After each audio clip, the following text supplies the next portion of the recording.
Videoyu beğenip bu tarz işlere olan desteğinizi gösterebilirsiniz.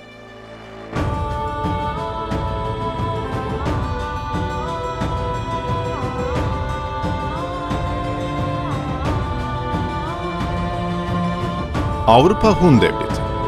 Kavimler Göçü.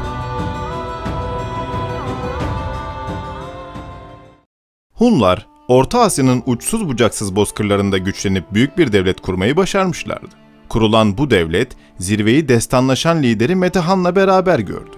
Türkçe konuşan tüm toplulukları bir çatı altında toplamayı başaran Metehan vefat edince ise devlet giderek zayıfladı ve dağılmaya yüz tuttu.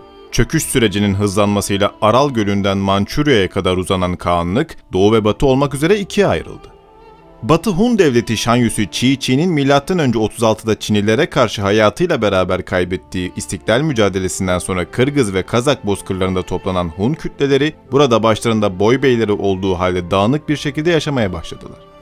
Doğu Hunları da kısa süre sonra kendi içlerinde kuzey ve güney olarak ikiye ayrıldılar. Güneye kalanlar Çin hakimiyetine girerken Kuzey Hunları ise Orhun bölgesini Xianpi ve Wuhuanlara kaptırınca batıya gelerek soydaşlarına katıldılar.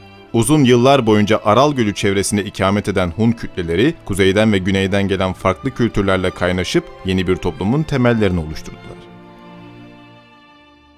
Hunlar Avrupa'da. Konar göçer olan bu topluluk, milattan sonra 350 yıllarında siyasi birliğini oluşturdu ve İç Asya'da meydana gelen olaylardan sonra batıya doğru ilerledi. Liderleri Balamir idi. Önce 370'li yıllarda Aral Gölü ile Don Irmağı arasında hüküm süren ve İrani bir kavim olan Alanları yendiler. Alanların bir kısmı batıya göç ederken bir kısmı da Hunların hizmetine girdi. Alan ülkesinin alınmasından sonra Hunlar hemen batıya dönmeyerek Roma İmparatorluğu'nun doğu eyaletlerini yağmaya koyuldular. 363-373 yılları arasında Kafkasya'dan geçerek Ermenistan'a girdiler ve Roma İmparatorluğu'na bağlı Mezopotamya'nın bir başından öbür başına at oynattılar. Batıya yönelen Hunların karşısına bu sefer de Gotlar çıktı. Gotlar, İskit ve onun ardından bölgeye hakim olan Sarmatların halefi olarak 3. yüzyıl ortalarında kuzeyden, İskandinavya'dan gelmişlerdi. Doğu Gotlarının memleketi Dinyester'den Don Irmağı'na kadar uzanırdı. Batı Gotları ise Romanya, Moldova ve Erdel sahalarında yaşarlardı. 373-74 yılları arasında Kral Ermenarik'in yönettiği Got ordusuna saldıran Hun birlikleri rahat bir galibiyet aldı. Hunların atlı göçebe muharebe tarzı Gotları tam manasıyla şaşırtmıştı. Zira Gotlar ağır ve sık saflar halinde Germen usulüyle muntazam göğüs göğüse bir muharebeye hazırlanmışlardı.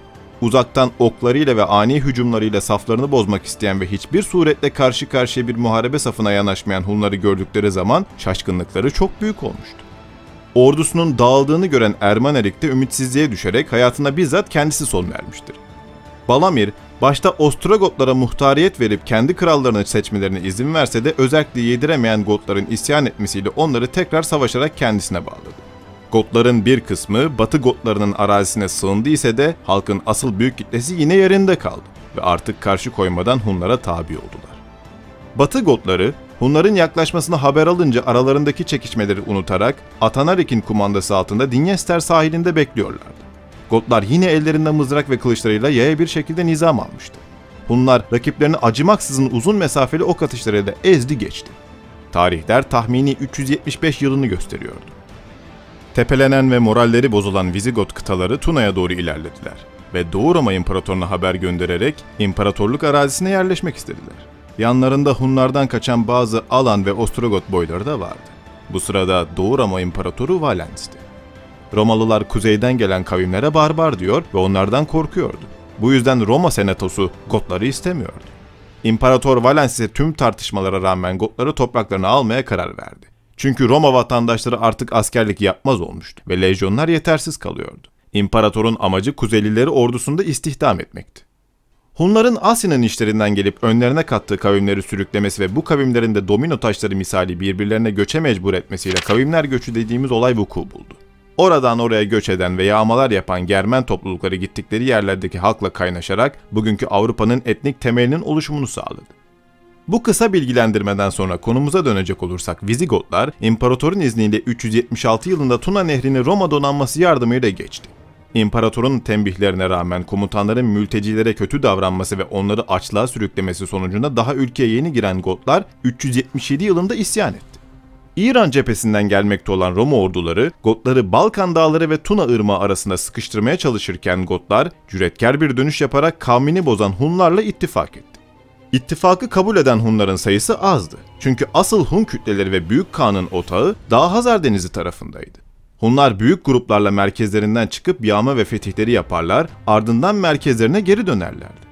Büyük savaşlardan sonra batı uçlarında yer alan bu Hun birlikleri ise kendi beylerinin ardından giden ufak ve orta büyüklükteki Hun boylarıydı. Ne de olsa Hunlar tam merkezi bir otoriteyle yönetilmiyorlardı. Federatif bir yapıya sahiptiler. Yapılan ittifak sonucu Gotlar Trakya eyaletini baştan başa yağmaladı. Bu acı haberi alınca imparator ordunun büyük kısmı ile İran hududundan Gotlara karşı yürüdü. Zafer kolay göründü. Valens, ortak imparator Gratianus'un Batı Roma yardımcı kuvvetlerinin gelmesini beklemeden Gotlarla Hadrianapolis civarlarında karşılaştı. Lakin harbin talihi 378 yılında Vizigotların lehine göründü. Edirne Savaşı'nın etkileri o kadar büyük oldu ki tarihçiler bu savaş için Roma'yı bitiren savaş yakıştırması yaptı. Çünkü imparatorluk tüm askeri gücünün 2/3'ünü kaybetmişti. Ve kaybedilenler imparatorluğun en kaliteli personelleriydi. Savunmasız kalan Trakya'da yağma yapan Gotlara ve Hunlara engel olacak kimse kalmamıştı. Bu felaketten İstanbul ve diğer müstahkem mevkiler kurtulabilmişlerdir. Ancak 379 yılı Ocak ayında imparator seçilen 1. Theodosios, bütün bir yıl boyunca Kuzeylilere karşı çarpışmış ve onları dağıtmıştır. Bu olaylardan sonra dağılan Gotlarla Hun ve Alan kıtaları Roma ordusunda hizmete alınmış veya imparatorluğun değişik yerlerinde iskan edilmişlerdir. Yerleştirilen Hunların sayısı çok az olduğu için diğer toplulukların arasında eriyip gitmişlerdir. Hunların büyük bir kısmı Got hakimiyetine son verdikleri zaman dahi Don Irmağı'nın doğusundaki stepte otururdu. Batı arazisine yerleşmek amacıyla gelmeleri için daha vakit vardı. Hunların 381'de Tuna arazisine yaptığı hücumları Büyük Theodosios püskürtmüştü. İmparator Theodosios, kuzeyden gelen Germen ve Hun akınlarını tahtta kaldığı sürece savuşturmayı iyi bilmişti. Aynı zamanda o, Roma İmparatorluğunu tek başına yöneten son imparatordu. 395 yılındaki ölümüyle Roma tam anlamıyla ikiye bölündü. Göç ve istila. İmparatorun ölmesi ve Batı Roma'nın göçmekte olan Vizigotlarla uğraşmasıyla imparatorluk savunmasız kaldı. Bunu fırsat bilen Hun orduları 395-398 yılları arasında iki koldan imparatorluk arazisine hücuma geçtiler. Önce Tuna'yı geçerek Mösya'ya girdiler ve oradan Alplere kadar varan büyük bir akın yaptılar. Batıda yapılan akın bu bölgedeki halkı korkuya düşürdü. Hemen arkasından Kafkasları aşarak Anadolu'ya, Suriye'ye girdiler. Anadolu'ya giren Hunların bir kısmı Kapadokya'ya kadar sokuldu. Bir kısmı Malatya, Kilikya ve Antakya'ya kadar ilerledi. Bozkır savaşçıları Karpat Havzası'nı 400'lü yıllarda ele geçirdiler. O zaman bu bölgede Gotlar, Gepitler ve Vandallar yaşıyordu. Tuna ve Tisa ırmakları arasının Hunların eline geçmesi sonunda burada yaşayan birçok kavim batıya doğru uzaklaştı. Hunlar, göçebe hayatı için çok elverişli olan bu bölgeyi ele geçirmekte ısrarlıydılar.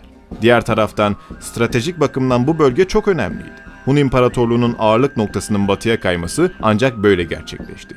Fakat Büyük Kağan Karaton'un merkezi hala Don Irmağı'nın doğusunda bulunuyordu. Bu sırada Batı Kanada'nın reisi olarak 400'lerde Uldin adı zikredilir. Karpatların ötesindeki araziyi fetheden Uldin'di. Uldin'in önünden kaçan bazı kavimler Afrika'ya kadar gitmişti. Avrupa, kavimlerin göçüyle adeta farklı bir şehreye bürünüyordu. 406 yılında Vizigotlar Roma'ya karşı büyük bir ayaklanma başlatınca Batı'nın imparatoru Uldin'den yardım istedi. Aynı yıl ordusunu alan Kağan, Güney Floransa bölgesine gelip Roma'yı başındaki beladan kurtardı. Fakat bu olaylar sırasında başşehri korumak maksadıyla Ren bölgesinden lejyonların çekilmesi Batı Roma adına büyük bir hata olmuştu. Zira aynı yılın Aralık ayında Ren nehrini geçen birçok Germen kavmi Galya'yı istila etti ve burada büyük bir kavimler hareketi meydana geldi. Uldin'in imparatora yardımı Hunlar ile Batı Roma arasında bir ittifaka vesile oldu. Batı Roma-Hun ittifakı 450 yılına kadar sürdü ve can çekişen imparatorluğun ömrünü bir nesil uzattı.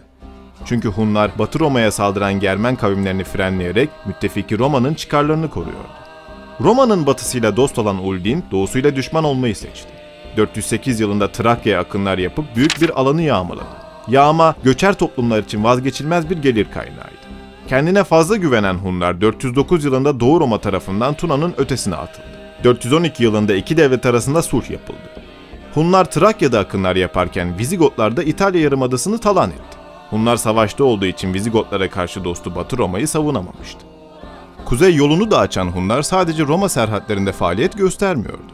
406 yılından beri Burgonyalılar ve diğer birçok kavimle daha aralıksız savaştılar.